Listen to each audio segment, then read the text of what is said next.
Good afternoon, sir. I am Harshal, and I am from fourth year CSE. Hi, Harshal. Yeah. The thing is, I have one very intriguing question. I'm already placed in Hitachi. So the thing is, while Hitachi, you said? yes, Yeah.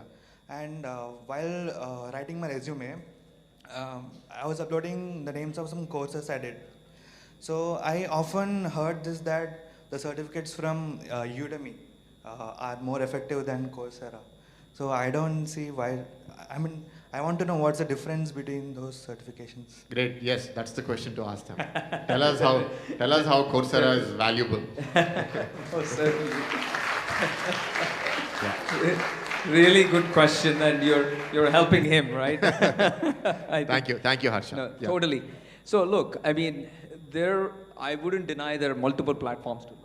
So first of all, learning should be open. Like you want to pick whatever platform you want to choose, you should learn and from that platform. But in the thing that we think about from a Coursera standpoint is the rigorousness and depth of learning every course goes through. And why is that the case? These courses have been designed by the best faculty in the world and best companies in the world. And they have gone through this time and again, right? So if you are taking machine learning from Stanford, it's a Stanford brand that you're getting. But what it implicitly tells the world is this has been designed by the best machine learning professor and faculty in terms of Stanford professor, right? So I think that's what carries forward ultimately. But you also have to look at what are you learning as part of that course. And that's where I think when we think about Coursera, we have all of the lectures and all that stuff, but there's lots of hands-on projects.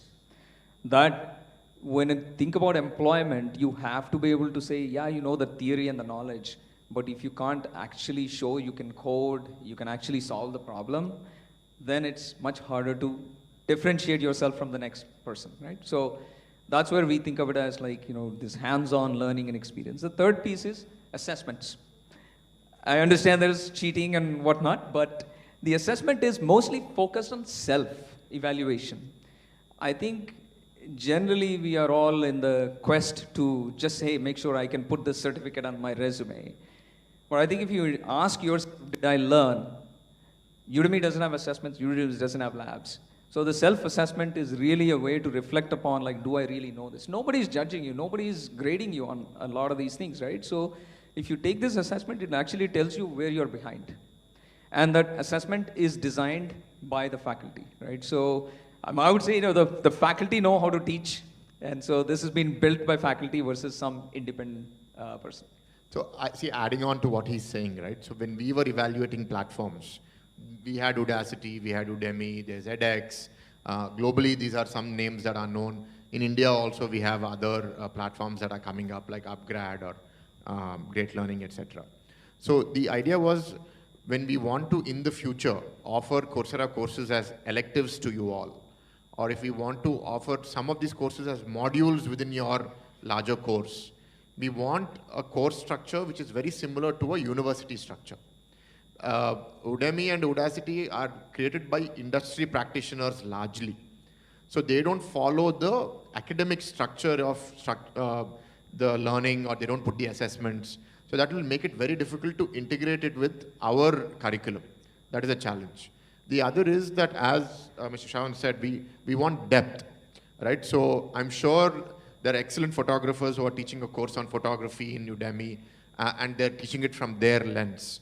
But most of these academicians have done research on how to teach for many years, right? So see, there are 50,000 colleges in India, and I'm sure world over there are many. But why are there only 250 universities on Coursera? In the US, there are 3,000 universities, but not all 3,000. So even within every university, every course is not being offered. If Stanford is there, only 5 or 6 or 10 or 20 courses from Stanford will be there. So what they're trying to say is, what are you the best at? What are you really good at? And only that we want to bring onto the platform.